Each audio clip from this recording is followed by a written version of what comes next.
Olá, cursistas! Tudo bem com todos vocês? Estamos aqui dando continuidade às nossas sessões formativas do curso de Gestão e Diversidade na Escola, agora tratando de mais uma das sessões, das 15 sessões, hoje tratando das relações étnico-raciais. Vocês percebem o quanto é amplo o tema da diversidade? Quantos aspectos já tratamos até aqui, não é mesmo? Desde o direito à educação, passando pela educação ambiental, educação inclusiva, projetos interdisciplinares interdisciplinares e transversais, transtorno de aprendizagem, sexualidade e tantos outros mais. E como não poderia deixar de ser, relações étnico-raciais. Tema esse que acompanha a minha trajetória profissional desde o momento em que coloquei os pés na sala de aula de educação básica, lá no ano 2000. Por isso, quando da publicação da Lei 10.639 em 2003, nenhuma grande novidade ocorreu na minha prática, apenas a potencialização de algumas ações e o entusiasmo pelo trabalho que foi reforçado. Mas, sem mais delongas, vamos ao que interessa. Do que vamos tratar hoje? Vamos aos nossos objetivos de trabalho? Nossos objetivos de hoje são discorrer acerca das políticas públicas para a educação básica, com foco na educação para as relações étnico-raciais, e vamos também apresentar possibilidades de ações didáticas, promotoras e valorizadoras das identidades dos alunos dos diversos segmentos da escolarização básica. Isso por quê?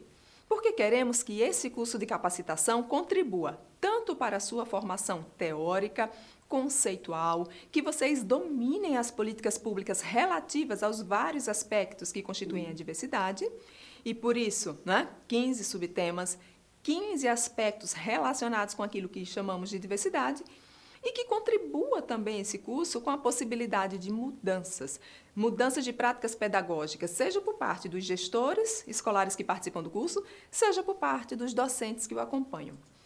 Mudanças de práticas pedagógicas no sentido de levá-los, como profissionais, a subir mais um degrau, a aprofundar o nível do seu trabalho, a elevar o nível das suas ações. É com foco nessa possibilidade de transformação das práticas que esse curso foi idealizado. Dissemos isso logo nas sessões formativas iniciais, mas já que estamos na sessão 13, vale a pena retomarmos esse propósito. E já estamos na sessão 13, não é isso? Daqui a pouco, a 14, a 15, e aí chegaremos ao final do nosso curso. Chegaremos ao final do ano de 2020. Atravessamos aí a pandemia.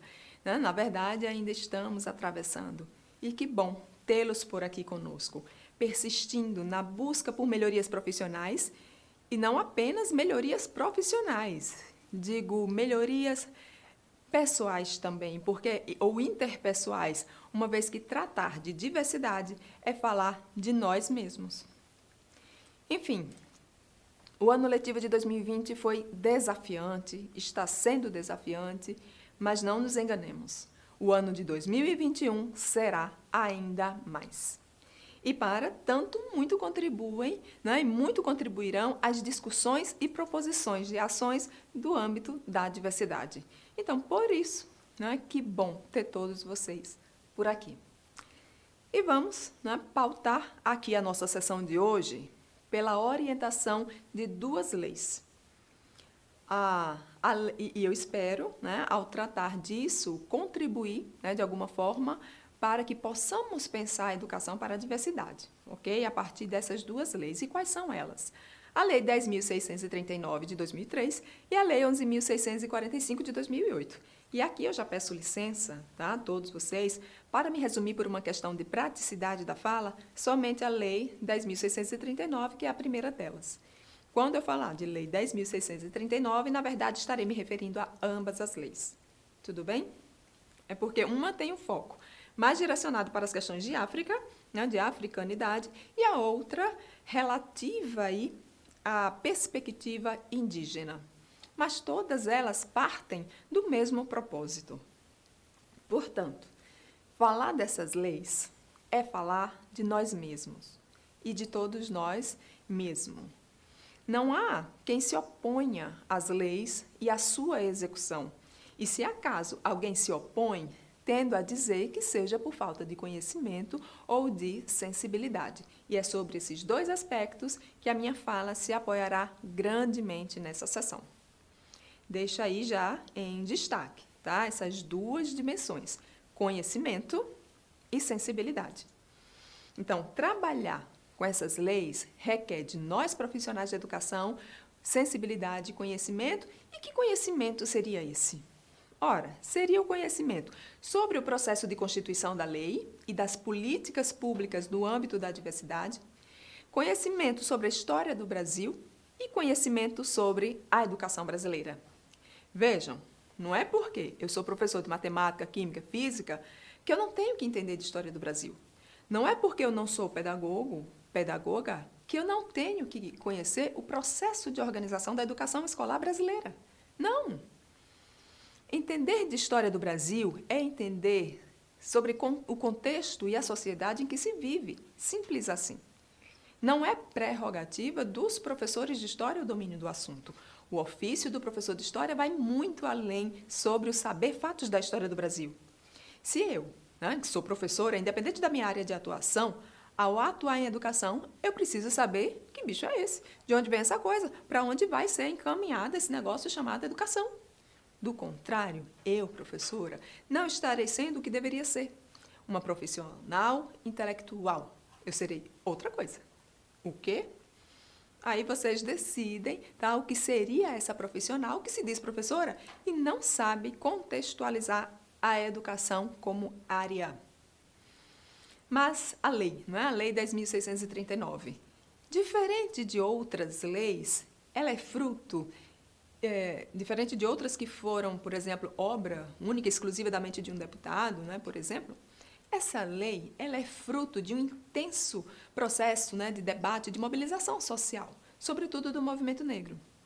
E vem nacionalizar experiências que já existiam em âmbitos mais localizados. A exemplo do que já consideravam as constituições de estados como Bahia, Rio de Janeiro, Alagoas.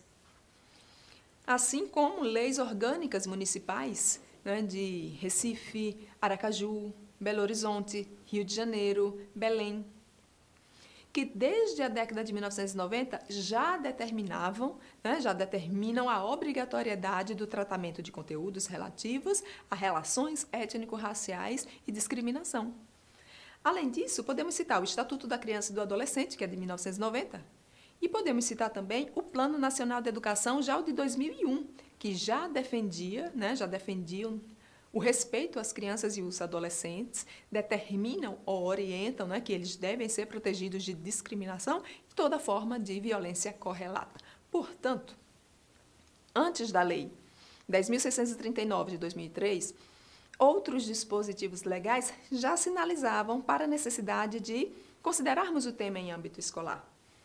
E o parecer que regulamentou a lei, ele data de 2004. E teve na relatoria Petronília Beatriz, que é uma pesquisadora do tema. Quem ainda não leu o parecer, que é de 2004, sugiro que o leia. Considero mais do que um parecer consistente. Considero um parecer belo, justamente no sentido de articular e pensar, na relação entre conhecimento e sensibilidade no tratamento do tema. O parecer envolve essas duas dimensões. Ele traz orientações, e indicações de trabalho, além de normatizar a execução da lei. Portanto, vale a pena a leitura completa do parecer.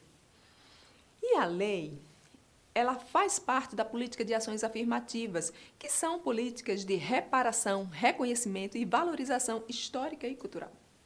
A lei, ela corresponde legalmente à regulamentação do artigo 26 da LDB de 1996.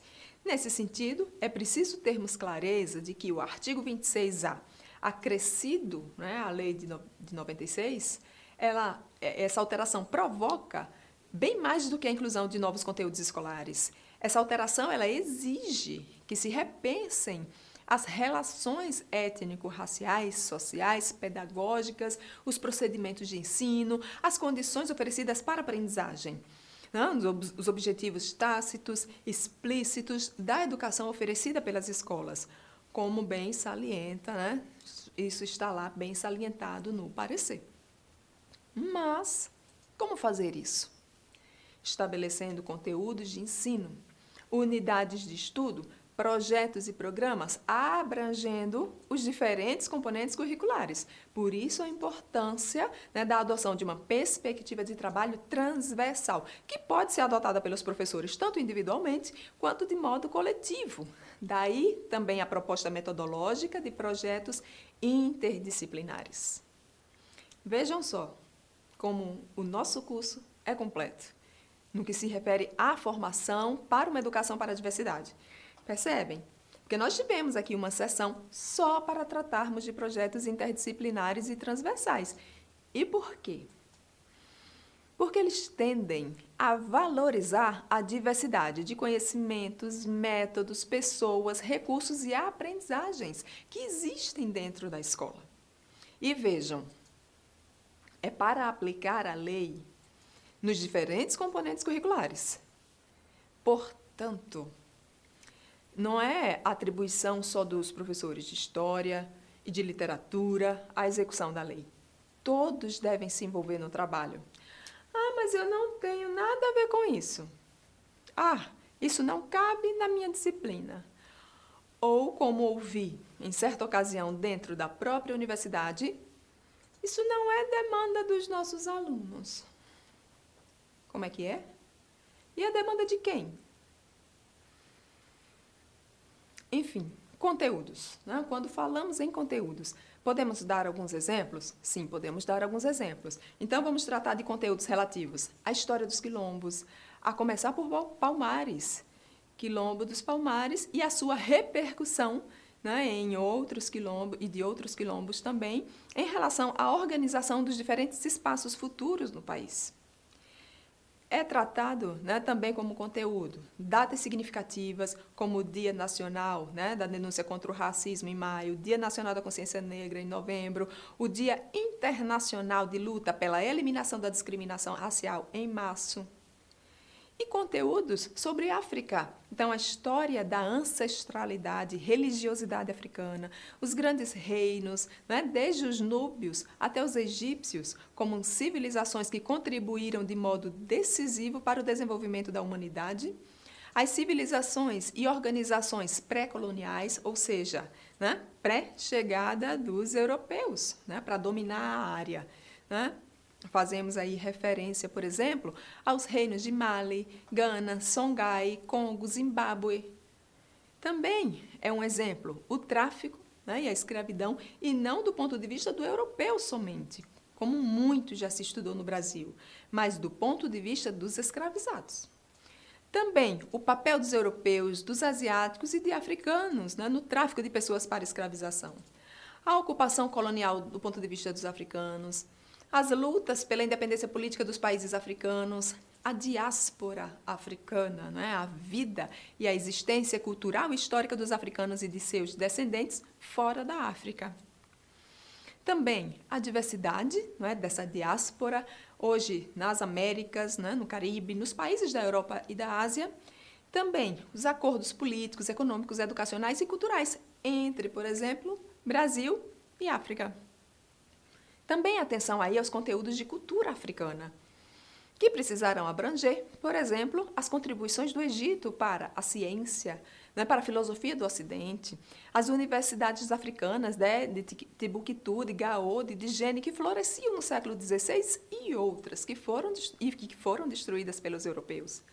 As tecnologias de agricultura, de beneficiamento de cultivo, de mineração, de edificações trazidas pelos africanos escravizados, bem como a produção científica, artística, política na atualidade. Então, artes plásticas, literatura, música, dança, teatro. Ok? Sem falar na participação de africanos e seus descendentes no desenvolvimento e atuação em diferentes áreas de conhecimento, né? De atuação profissional, de criação tecnológica, artística, de luta social, né? Em termos de Brasil e de mundo. Então, quem foi Zumbi? Luiza Naim, Aleijadinho, Padre Maurício, Luiz Gama, Cruz Souza, João Cândido, André Rebouças, Teodoro Sampaio, José Correia Leite, Antonieta de Barros, Lélia Gonzalez, Beatriz Nascimento. Quem foi Teresa Santos? Quem foi Alzira Rufino? Quem foi Henrique Antunes Cunha. Gente, Milton Santos, Guerreiro Ramos, Abdias do Nascimento, tá? Entre outros. E em termos de mundo, não preciso nem comentar, né, sobre Martin Luther King, né, sobre Leopoldo Senghor, Amílcar Cabral, Sheikh Anta Diop, Nelson Mandela, gente. Então, gente, é preciso, né, considerar tudo isso como conteúdo de cultura africana, de raiz africana. Tá? Estamos falando aí de conhecimento, né, mas não esqueçamos da sensibilidade. Vejam, colegas, há no Brasil uma ignorância de diferentes grupos étnico-raciais uns sobre os outros. É necessário superarmos essa ignorância para que se construa uma sociedade mais democrática. Como superamos a ignorância? Com conhecimento. É preciso conhecimento, mas não somente. É preciso ainda sensibilidade para lidar com o outro. Educação das relações étnico-raciais e o estudo de história e cultura africana e cultura indígena e africana não envolve apenas conteúdos, envolve também a compreensão, né, e o desenvolvimento de competências, atitudes e valores positivos frente aos diferentes grupos étnicos. Isso está no artigo 4º das DCN, relativa às relações, né, à educação das relações étnico-raciais. Isso está nas diretrizes de 2004.